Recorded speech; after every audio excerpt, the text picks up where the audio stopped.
ఇప్పుడు మీ జుట్టు రాలడం పూర్తిగా తగ్గిపోతుంది. ప్రిస్మోస్ బీ fall cure miracle herbal hair oil తో. నమస్తే డాక్టర్ గారు. నమస్తే. ఒక మెయిల్ అండి, తనకి ఒక 15 days లో మ్యారేజ్ అంట. మ్యారేజ్ క్యాన్సిల్ అయింది. సో చాలా అర్జెంట్, నాకు మీ వైపు నుంచి డాక్టర్ గారు ఒక సలహా కావాలి అని చెప్పాడని చెప్పేసి ఫస్ట్ ఆ మెయిల్ తీసుకున్నానండి. రాహుల్ అతని పేరు. ఒక 15 రోజుల్లో పెళ్లి ఉందనగా ఒక 4 రోజుల క్రితం అమ్మాయి పెళ్లిని క్యాన్సిల్ చేసిందట. ముహూర్తాలు, మొత్తం అన్ని అందరికి చెప్పుకోవటం, కళ్యాణ మండపం మాట్లాడుకోవటం, మిగతా ఏర్పాట్లు అన్ని చేసేసుకున్నారు. ఒకసారి మాట్లాడదామండి. అతని పేరు రాహుల్. ఎందుకంటే మనం లైఫ్ ఈవెంట్స్ అంటూ ఉంటాం. అవునవును. అలాంటి లైఫ్ ఈవెంట్స్ లో అతి ప్రమాదకరమైనది పెళ్లి డిసైడ్ అయిన తర్వాత క్యాన్సిల్ అవటం. అవునండి, అవునవును. 2 కుటుంబాలని కంప్లీట్ గా.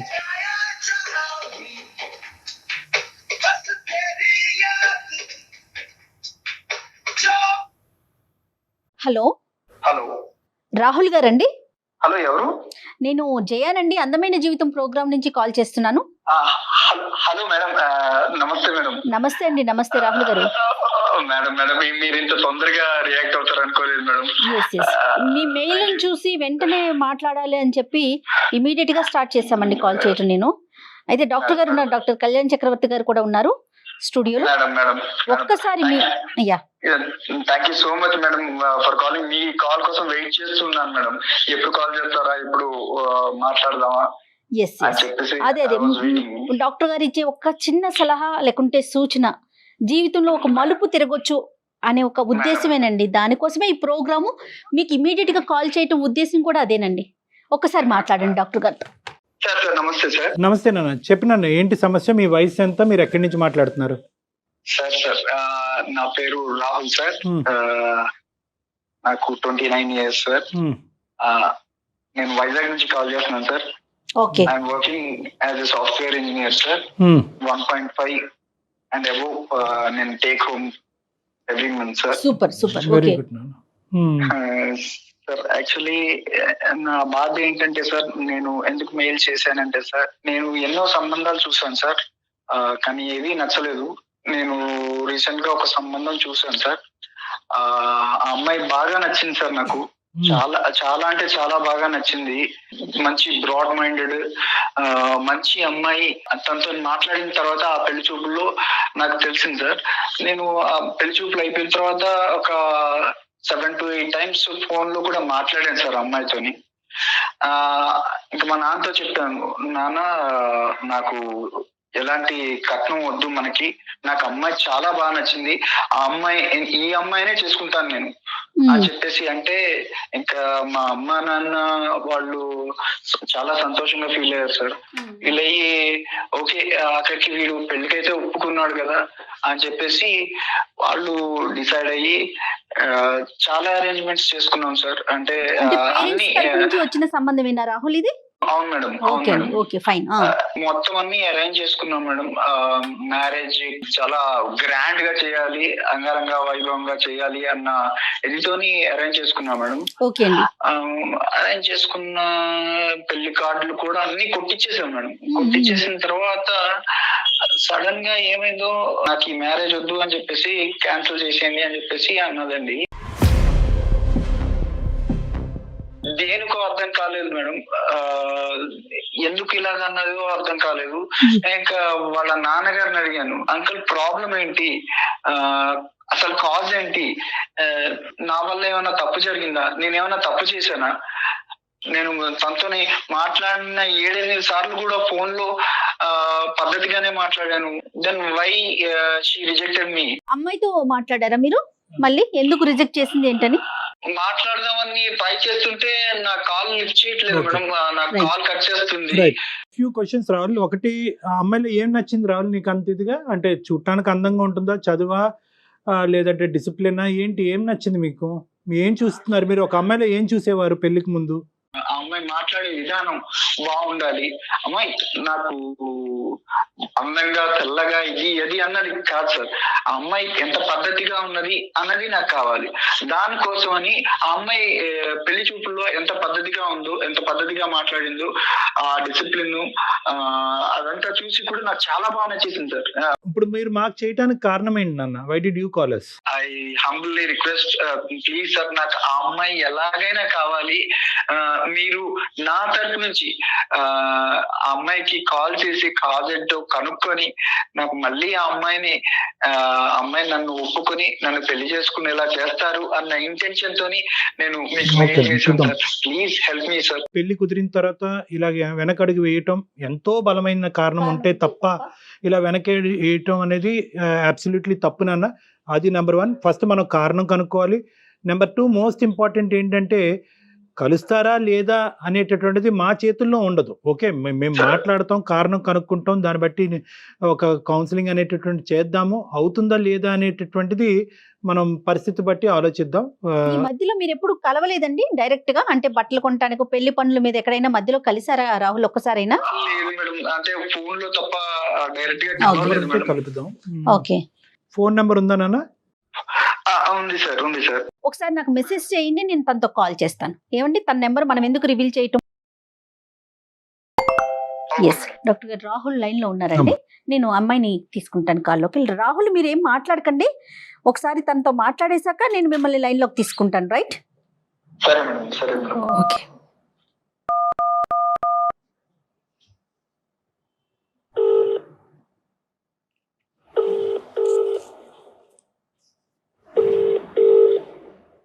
హలో హలో, హలో, నేను సుమన్ టీవీ నుంచి మాట్లాడుతున్నానండి, అందమైన జీవితం ప్రోగ్రామ్ నుంచి.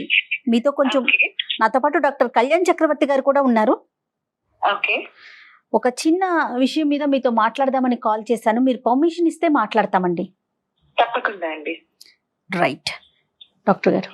అమ్మ నందిని, సారీ అమ్మా, మీరు మాకు మీకు చెప్పకుండా మేము ఇలాగా సర్ప్రైజింగ్గా మీకు కాల్ చేయడానికి ప్రధానమైన కారణం ఒక సెన్సిటివ్ ఇష్యూ గురించి డిస్కస్ చేయడానికి. ఓకే. మాకు రాహుల్ అనే అబ్బాయి ఫోన్ చేశాడమ్మా, మెయిల్ పెట్టాడు, మెయిల్ చేశాడు, మేము కాల్ బ్యాక్ చేశాము. ఈ మధ్యన మీకు మ్యారేజ్ కుదిరిందంట, తర్వాత అనుకున్నటువంటి అనివార్య కారణాల వల్ల మ్యారేజ్ క్యాన్సిల్ చేసుకోవాల్సినటువంటి పరిస్థితి ఏర్పడిందంట. ప్రధానంగా కారణం తెలుసుకోవాలని అనుకుంటున్నాడు. పెద్దలను అడిగినా కూడా కారణం తెలియనటువంటి కారణం, అప్పటి వరకు మాట్లాడినటువంటి అమ్మాయి ఎందుకు ఇలాగా యూటర్న్ తీసుకుంది అనేది తెలుసుకోవాలని అనుకుంటున్నాడు. ఒక్కసారి మనం రాహుల్కి ఫోన్ కలుపుదాం అమ్మా, ఇఫ్ యూ డోంట్ మైండ్. ఒక విషయానికి దానికి తగినట్టుగా దానికి మంచో చెడో ఒక కారణం చెప్తే తెలిసిపోతే అవతల వ్యక్తులు కూడా కొంత కూల్ గా ఉంటారేమో అని అనిపించింది నందిని గారు. ఓకే. మీరేమంటారు చెప్పండి, పూర్తిగా మీదే నిర్ణయం అండి. నేను అతనితో మాట్లాడే ముందు కాసేపు మీతో మాట్లాడచ్చా అండి? డెఫినెట్లీ చెప్పండి. యా, అతను పెళ్లి చూపులకి రావటం, నాతో మాట్లాడటం అంతా జరిగిందండి. ఓకే. బట్ ఈ ప్రాసెస్ లో పెళ్లి చూపులు జరుగుతున్న ఒక ఆడపిల్ల తన ఇంటికి వస్తున్న ఒక అబ్బాయి గురించి ఏ మాత్రం నాలెడ్జ్ ఉండదు. ఒక ఆడపిల్ల ఏం ఆశిస్తుందండి, తన కాబోయే భర్త ఒక మంచివాడు అయి ఉండాలి, ఒక మంచి సంస్కారవంతుడు అయి ఉండాలి. తల్లిదండ్రుల దగ్గర పెరిగిన ఆడపిల్ల కాబోయే భర్త గురించి ఎన్నో ఆశలు పెట్టుకొని ఉంటుందండి. అవునవును. ఇప్పుడు దాకా ఉండదు ఒక ఎత్తు అయితే, పెళ్లి తర్వాత రాబోయే జీవితం గురించి ఏ ఆడపిల్ల అయినా ఎన్ని కలలు కంటుందండి. నా తల్లిదండ్రులు ఒక సంబంధం తీసుకొచ్చి, అమ్మ ఒక అబ్బాయి వస్తున్నాడు, నేను చూడటానికి వస్తాడు అని చెప్పినప్పుడు చాలా సంతోషంగా ఎన్నో ఆశలతోటి వచ్చానండి. నేను కూడా యాక్సెప్ట్ చేశాను అబ్బాయిని. వచ్చాడు, నాతో మాట్లాడాడండి. ఈ మాట్లాడే కాన్వర్సేషన్ లో నన్ను మన ఇద్దరం పర్సనల్ గా మాట్లాడుకుందాము అన్నాడు. అన్నప్పుడు తప్పకుండా అన్నాను. లేచి పక్కకు వచ్చాము ఇద్దరము. ఆ మాట్లాడుతున్న కాన్వర్సేషన్ లో అతను ఒక మాట అడిగాడండి. ఒక ఆడపిల్లని, అది ఇష్టపడి లేకపోతే ఖచ్చితంగా ఆ అమ్మాయిని పెళ్లి చేసుకోవాలనుకుని వచ్చిన ఒక అబ్బాయి కాబోయే ఒక భార్య అని అడగాల్సిన మాటేనా కాదా అన్నది నేను చెప్పిన తర్వాత పెద్దవాళ్ళుగా మీరే ఆలోచించండి. చెప్పండి అమ్మా. నేను చెప్పలేకపోతున్నానండి. అయ్యో. ఒక ఒక గౌరవ మర్యాద కుటుంబంలో పుట్టి పెరిగిన ఆడపిల్లని నేను చాలా సంస్కారవంతంగా మాట్లాడతాను ఎవరితో అయినా సరే. అలాంటిది నన్ను పట్టుకొని అయ్యో వర్జిన్ అని అడిగాడండి. ఒక భర్తగా అతను నా ఇంటికి వచ్చినప్పుడు అతన్ని నేను పెళ్లి చేసుకోబోతున్నాను అని నేను మనసులో ఫిక్స్ అయిన తర్వాత అయ్యో వర్జిన్ అని అడిగిన ఆ ప్రశ్నకి ఒక ఆడపిల్ల ఎలా రియాక్ట్ అవ్వాలండి? అలాంటి వాడు రేపు నన్ను ఏం చూసుకుంటాడండి? రేపు నేను పాలవాడితో మాట్లాడినా పేపర్ వాడితో మాట్లాడినా అనుమానిస్తాడు కదా. అలాంటి వాడిని నేను ఎలా పెళ్లి చేసుకోవాలి? తన ఫ్రెండ్స్ వల్ల అయ్యి ఉండొచ్చు, లేదంటే తను పెరిగిన బ్యాక్గ్రౌండ్ అయ్యి ఉండొచ్చు. మేబీ ఇది ట్రెండ్ ఏమో ఈ మధ్య జనాలు ఇలా అడగటాలు కాబట్టి వాళ్ళు క్యాజువల్ గా అడిగాడేమో అని కూడా అనుకున్నానండి. కొద్ది రోజులు నేను టైం కూడా తీసుకున్నాను. అందుకే ఈ ఒక్క మాట అడిగిన దానివల్ల నేను ఇంత మనసు చంపుకొని ఈ సంబంధానికి ఒప్పుకోవాలా? నాకేమంత అవసరం? లోపల నేను ఎంత కృషించిపోయానో నాకు తెలిసింది. ఆ మాటకి అతని మొహం చూడాలన్నా, తిరిగి మళ్ళీ అతనితో మాట్లాడాలన్నా నాకు ఎలా మనసు వస్తుంది? సారీ అమ్మా, నిజంగా ఈ అబ్బాయి ఈ మాట నిన్ను అడిగాడని మాకు తెలుసుంటే అసలు మీకు కాలే చేయకుండా ఉండేవాడు. అవునండి. ఎందుకంటే because this ends all conversations. ఈ ఒక్క ప్రశ్న ఏదైతే, ఈ అసభ్యకరమైనటువంటి ప్రశ్న ఏదైతే ఈ అబ్బాయి నిన్ను అడిగాడో, మరి తెలివి ఉండి అడిగాడా, తెలివి తక్కువగా అడిగాడా, మత్తులో అడిగాడో మాకు తెలియదు, కానీ ఏదైతే ఇది అడిగాడో this puts an end to all conversations. పెళ్ళి అనేటటువంటిది కుదిరింది, వెడ్డింగ్ ఇన్విటేషన్స్ వేశారు, అందరినీ పిలుచుకున్నారు కాబట్టి ఈ కారణం అనేటటువంటిది ప్రపంచానికి తెలియాలి కాబట్టి మేము ఫోన్ చేస్తాం. ఒక 10 నిమిషాలు ఒక మనిషితో మాట్లాడితే చాలు కదా డాక్టర్ గారు, అతని క్యారెక్టర్ ఏంటో, అతని మనస్తత్వం ఏంటో తెలుసుకోవటానికి. కాదమ్మా నందిని, సహజంగా ఏంటంటే ఇలాంటి సినారియోస్లో అబ్బాయిలు అమ్మాయిలను కొన్ని ప్రశ్నలు అడుగుతారు, అమ్మాయిలు అబ్బాయిలను కూడా ప్రశ్నలు అడుగుతారు. అవతల వాళ్ళ సెన్సిటివిటీస్ అర్థం చేసుకుని నీ లైఫ్లో ఎవరైనా ఉన్నారా అనేటటువంటిది ఒక ప్రశ్న అడుగుతారు. నెంబర్ 2, ఆ లైఫ్లో ఉండేటటువంటి వ్యక్తి ఎలా వెళ్ళిపోయారు అనేది అడుగుతారు. డైరెక్ట్గా ఈ ఫిజికల్ ఇంటిమసీకి సంబంధించినటువంటి ఒక అంశాన్ని, చాలా సెన్సిటివ్ అంశం ఒక ఆడపిల్లకి, ఆ అంశం ముట్టుకునేటప్పటికి మీకు చాలా మనసు చాలా హర్టింగ్ అనిపించింది, మనసు విరిగిపోయింది.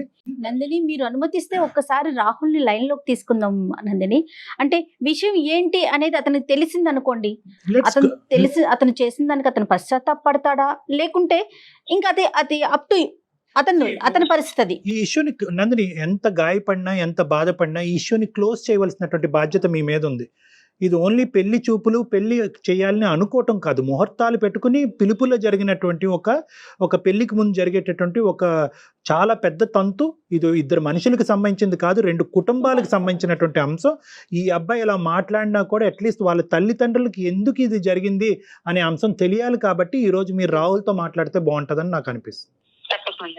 ఓకే, ఒక్కసారి రాహుల్ని నేను కనెక్ట్ చేస్తానండి. రాహుల్ గారు, నేను నందినితో మాట్లాడానండి, డాక్టర్ గారు కూడా మాట్లాడారు. ఒక్కసారి మీతో మాట్లాడతారట. దయచేసి ఇష్యూని పెంచుకోవద్దండి, ఒకసారి ఆవిడ ఏం చెప్తున్నారో వినండి. ఓకే నందిని గారు, రాహుల్ లైన్ లో ఉన్నారండి, మాట్లాడండి. హలో హలో నందిని, నేను రాహుల్.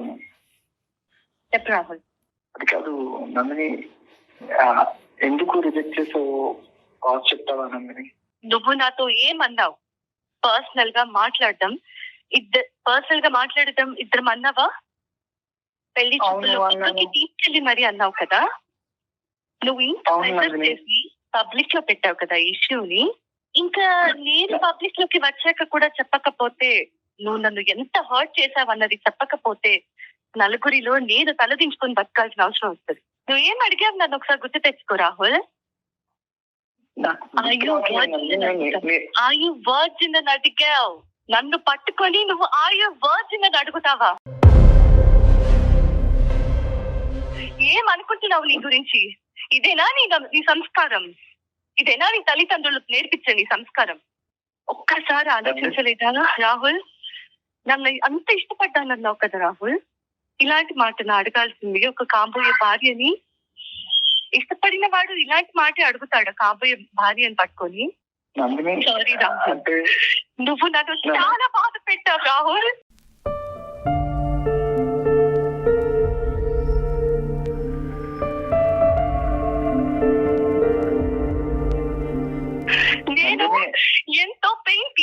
రాహుల్. నన్ను నేను ఎప్పటికీ క్షమించుకోలేను. నేను ఈ మాట నీతో మాట్లాడుతున్నా. నాకు నీతో మాట్లాడటం ఇష్టం లేకపోయినా బయట పెట్టాల్సిన అవసరం వచ్చింది కాబట్టి ఇక మీదటైనా ఇంకొకరితో మాట్లాడే ముందు కనీసం ఆలోచించి మాట్లాడతావని మాత్రమే చెప్తున్నాను రాహుల్.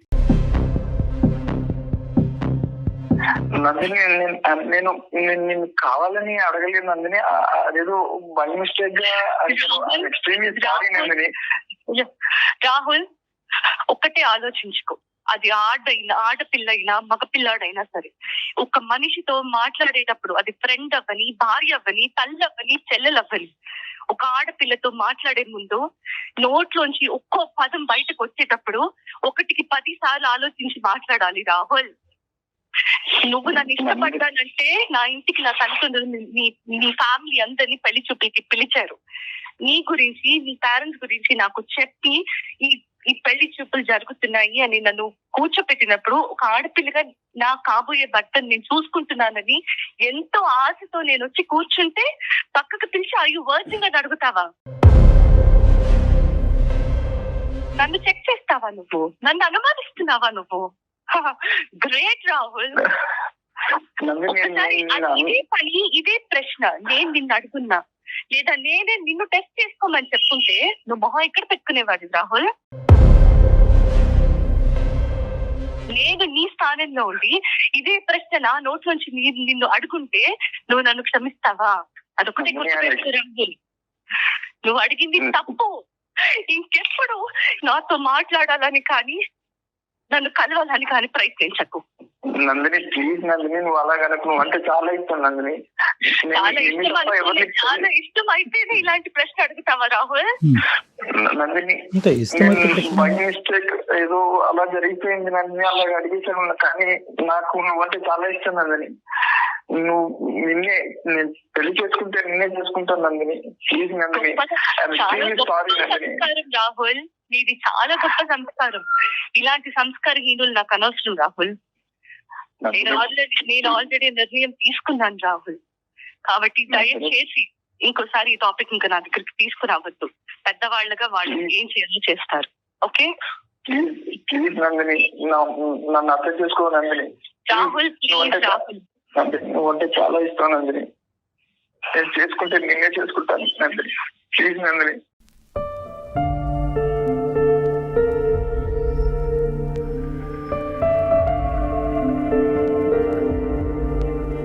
నందిని మాట్లాడు నందిని. Sorry doctor, emotional. నా వల్ల తప్పు జరిగిపోయిందండి. అంటే నేనేదో బై మిస్టేక్, నేను కావాలని నందిని నేను అనుమానం పడలేదు, లేకపోతే నన్ను అలా అడగాలని అడగలేదు. బై మిస్టేక్ గా వచ్చేసింది. కానీ నేను చేసిన తప్పే డాక్టర్ గారు. కానీ పెళ్ళంటే చేసుకుంటే నందిని నేను చేసుకుంటాను డాక్టర్ గారు. పోష్ కల్చర్ని ఎక్కడెక్కడ పెట్టుకోవాలో అక్కడ పెట్టుకోవట్లేదు. అనవసరమైన ప్లేసెస్లో ఆ కల్చర్ని మనం అడాప్ట్ చేసేసుకోవటం అసలు మన కల్చర్ అండి ఇలా మాట్లాడటం అనేది. రాహుల్, ఇప్పుడు ఏదో చేసేసేయండి, ఆ అమ్మాయిని నన్ను కలిపేయండి, this is not the issue ఇక్కడ. రాహుల్, ఒక మాట అనే ముందు మీ మదర్తో కానీ మీ సిస్టర్తో కానీ ఎంత పద్ధతిగా మాట్లాడతావో అదే పద్ధతితో కాబోయేటటువంటి భార్యని తన సెన్సిటివిటీస్ ఆలోచించి మాట్లాడటం అనేది చాలా ఇంపార్టెంట్. ఈరోజు బహుశా నందిని అక్కడ ఉంది కాబట్టి కొంతమంది అమ్మాయిలు ఉంటారు, వాళ్ళు ఇంకో పద్ధతిలో అర్థం చేసుకుంటారు. ఓకే, నా క్యారెక్టర్ గురించి అడుగుతున్నాడు కాబట్టి నీ క్యారెక్టర్ ఏంటి అని అడగచ్చు. కానీ నందిని ఆ స్థాయి అమ్మాయి కాదు. ఆ అమ్మాయి యొక్క సెన్సిటివిటీస్ నువ్వు అర్థం చేసుకోవాల్సినటువంటి అవసరం ఉంది, నెంబర్ 1. నెంబర్ 2 ఏంటంటే, ఈరోజు ఒక మాటే కదండి, మాటను నేను వెనక్కి తీసేసుకుంటాను, నన్ను క్షమించండి అన్ను అనేటటువంటి పద్ధతి ఏదైతే ఉందో అన్యాక్సెప్టబుల్ టు నందిని. మీరు చేయాల్సిందంతా చేసేశారు, అడగకూడని ప్రశ్నలు అడిగేశారు, మళ్ళీ తనే కావాలంటే ఎలా సాధ్యమవుతుంది? ఆ అమ్మాయి ఈరోజు పబ్లిక్లోకి వెళ్ళి ఈరోజు నేను ఈ అబ్బాయిని వదిలేయటానికి ఈ అబ్బాయి నోట్లోంచి ఈ మాట వచ్చింది అనేటటువంటి మాట ఆ అమ్మాయి బయటికి చెప్పలేదు. మేము అడగ్గా ఈరోజు మాకు చెప్పింది, బాధపడుతూ ఏడుస్తూ. ఎందుకు? నీ క్యారెక్టర్ని కూడా అక్కడ కాపాడేటటువంటి ప్రయత్నం ఆ అమ్మాయి చేస్తుంది. నీ నోట్లోంచి ఇలాంటి మాటలు ఊడి పడతాయి అనేటటువంటిది అంశం సమాజంలోకి వెళ్తే కనుక నువ్వు చూస్ చేసుకోవటం కాదు, అమ్మాయిలు నిన్ను చూస్ చేసుకోరు. ఒక కఠినమైనటువంటి నిర్ణయం తీసుకుంది అని భావించద్దు. ఎంత కఠినంగా ఆ అమ్మాయి మనసు గాయపడింది అన్నది ఆలోచించాలి. మీరు ఆ అమ్మాయి స్థానంలో నిలబడండి. పెళ్లి కొడుకు తరపున పెళ్లి కూతురు వాళ్ళు, పెళ్లి కూతురు తరపున పెళ్లి కొడుకు వాళ్ళు, ఎలా పేరెంట్స్ పెద్దవాళ్ళు వాళ్ళకి తెలియకుండా వీళ్ళు ఏంటి అనేది ఎంక్వైరీ చేస్తారు కానీ డైరెక్ట్ గా అడిగేస్తారా ఎవరైనా? నీకు నచ్చినటువంటి అమ్మాయి అని 1కి 10 సార్లు అన్నావు, అక్కడ నువ్వు ఆటోమేటిక్ గా ఏమనుకున్నావు అంటే కనుక నీకు నచ్చింది కాబట్టి ఆ అమ్మాయికి నువ్వు ఆటోమేటిక్ గా నచ్చేసావు అనేటటువంటి అహంకార భావంతో నీ మనసు లోపల ఉండేటటువంటి ఒక ఖచ్చితమైనటువంటి భావం. సో అది ఊరికి నువ్వు అనలేదు నాన్న, ఊరికి నోరు జారటం కాదు. నీకేంటంటే ఇంత చక్కటి అమ్మాయి, ఇంత అందమైనటువంటి అమ్మాయి బహుశా నాకు కాకుండా వేరే వాళ్ళతో ఏమన్నా ఒక స్నేహపూరితంగా ఉందా అనేటటువంటి ఒక ఆలోచన నేను లోపల పిండేయటం వల్ల పెళ్లికి ముందు ఈ టోన్తో వచ్చింది, పెళ్లి తర్వాత ఏ టోన్తో ఏ యాక్షన్తో వస్తుంది అనేటటువంటి ఆలోచనతో ఆ అమ్మాయి ముందు జాగ్రత్త చర్యగా బయటపడింది. 4 రోజుల ముందు క్యాన్సిల్ చేసుకుంది తను. ఒక పెళ్లి కుదిరిన తర్వాత ఈ సంఘటన జరిగింది అన్నది ఒక్కటే ఒక ప్రధానమైనటువంటి బాధ. రెండోది ఏంటంటే ఇక్కడ కేవలం మాట అన్న నువ్వు ఒక్కడవే కాదు, నీ కుటుంబ సభ్యులందరూ కూడా సమాధానం చెప్పుకుని బాధపడేటటువంటి పరిస్థితి వస్తుంది. రేపొద్దున ఇంకో సంబంధం వచ్చినా కూడా అది ఎటువంటి పరిస్థితుల్లో ఎలాంటి సంబంధం వస్తుంది అనేటటువంటి ప్రశ్న అందరి మనసులో ఉంటుంది. మాకు సారీ ఎందుకు నాన్న, నీ జీవితానికి నువ్వు సారీ చెప్పుకోవాలి, నీ జీవితానికి నువ్వు చేసుకున్న పనికి నువ్వు సారీ చెప్పుకోవాలి. Anyway whatever it is, you have learned a lesson. ఒక అమ్మాయి యొక్క సున్నితమైన మనస్తత్వం గురించి నేర్చుకున్నావు. Move on and try to see another girl. మళ్ళీ ఇంకో అమ్మాయిని చూడండి, పెళ్లి చూపులు కానివ్వండి, మీరు మంచి పొజిషన్లో ఉన్నారు, మీ మనస్తత్వం మనసు కూడా మంచిదే అని నాకు అనిపిస్తుంది. You go head and try to see for better alliances నాన్న. అండ్ వన్ మోర్ థింగ్ ఏంటంటే ప్రతి అమ్మాయికి కూడా మనసు ఉంటుందండి, మాట్లాడేటప్పుడు చాలా జాగ్రత్తగా మాట్లాడండి. Madam sorry madam, extremely sorry. కానీ ఈ ఇష్యూని ఇంతటితో వదిలేసేయండి రాహుల్. అమ్మాయి అంటే నాకు ఇంకా వద్దండి. ఇష్టపడ్డారు, అభిమానించారు, భార్య కింద చేసుకోవాలి అని అనుకున్నారు. ఒక పొరపాటు పనుల వల్ల ఆ ఇష్టం కాస్త ఇప్పుడు దూరం అయింది, అంతే. ఇంక అక్కడితో వదిలేసేయండి. ఇంకా నాకు ఇష్టం, ఇందాక అమ్మాయి ఒక వార్నింగ్ ఇచ్చింది మీకు, ఇంక ఇక్కడితో వదిలేసాయి. నాకు కమ్యూనికేట్ చేయటం కానీ, సంప్రదించటం కానీ, నెగోషియేట్ చేయటం కానీ చెయ్యొద్దు. ఆ మాటకి నా మనసు గాయపడింది, దీన్ని ఇక్కడితో వదిలేసాయి అని చెప్పింది కాబట్టి అట్లీస్ట్ ఈ మాట కన్నా ఆ అమ్మాయి గౌరవం ఇవ్వండి, రెస్పెక్ట్ ఇవ్వండి. Sir I am seriously apologize sir. Okay ఈ ఇష్యూ ఇంతటితో వదిలేసేయండి Rahul. Okay, console yourself Rahul, console yourself. మిమ్మల్ని మీరు కంట్రోల్ చేసుకోండి, మూవ్ ఫార్వర్డ్ ఇన్ లైఫ్. ఇలాంటి సంఘటనలు జరుగుతూనే ఉంటాయి జీవితంలో. మళ్ళీ బెటర్ అవకాశాలు, బెటర్ ఆపర్చునిటీస్ రావాలి అని కోరుకోవాలి. వచ్చినప్పుడు మాత్రం కొద్ది జాగ్రత్తగా వ్యవహరించాలన్నది మాత్రం గుర్తుపెట్టుకోండి. రైట్ రాహుల్. నందిని ఉన్నారా మీరు లైన్ లో? తను కట్ చేసేసింది, తనకి ఇంకా మాట్లాడటం ప్రొలాంగ్ చేయడం నచ్చట్లేదు. రూల్ అవుట్ అయిపోయింది. ఆ విషయం మనం అమ్మాయిని కూడా రిక్వెస్ట్ చేయకూడదు, కన్విన్స్ చేయాలని ట్రై చేయకూడదు. అది మన ఇది కాదు. ఎందుకంటే ఇంకోటి ఏదో జరిగి హర్ట్ అవుతే అది వేరే విషయం. ఏదో కట్న కానుకలో పెళ్లి చేసేటటువంటి విధానాలు, పద్ధతుల గురించి అంటే అది వేరే విషయం. నీ క్యారెక్టర్ లో ప్యూరిటీ ఉందా అని ఒక అడిగేటప్పటికి ఇంకా దానికి మించినటువంటి అస్సలు లేదండి. మంచి నిర్ణయం తీసుకుందనే అనుకోవాలేమో నిజం చెప్పాలి అంటే. రైట్, ఇతను కూడా ఆలోచనలో పడినట్లుగా అనిపిస్తుంది. రైట్ అండి, థ్యాంక్ యూ అండి, నమస్తే.